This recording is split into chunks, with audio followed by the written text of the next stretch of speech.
In a letter from John Steinbeck to his editor Robert Warstein, who contemplated an autobiography, he advised that in writing your audience is a single reader. Upon being asked who John Peel imagined listened to his radio broadcast, he said himself at the age of 16. Jonathan Meades introduced his latest book and life's work as being written because he wanted to read them, to watch them.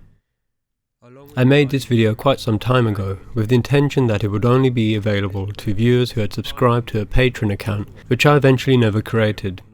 I decided I didn't want to crowdfund this channel and become obliged to make videos with similar themes or the same format.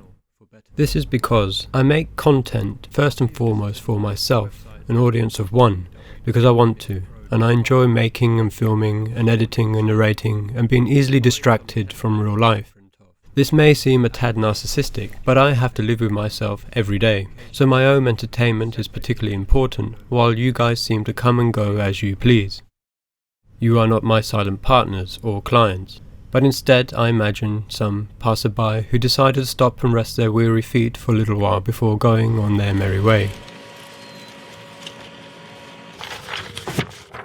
The first page will print the handle, which shields the knuckles and provides a beefy grip. The second is the neck, featureless but essential to create the distance between your limbs and the dangerous cutting implement.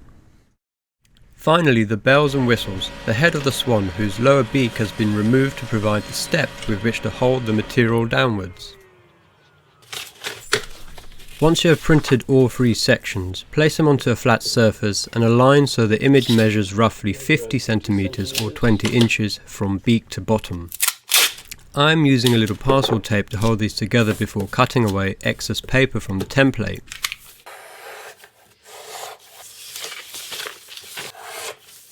I then trace around the template so I know exactly where to apply the glue onto the 18mm MDF that I'll be using.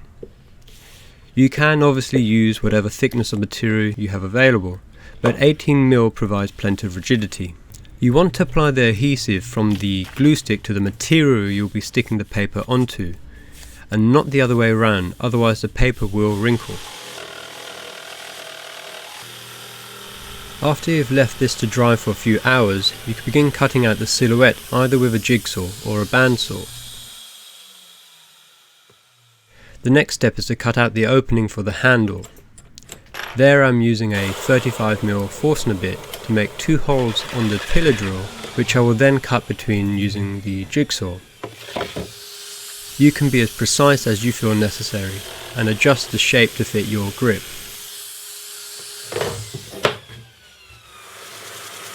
I then use a drum sander to clean up the cutting marks and sand off any tears in the paper template. You can either leave the image of the swan upon the push stick or sand it right back and paint one as I did, using white emulsion and a black permanent marker.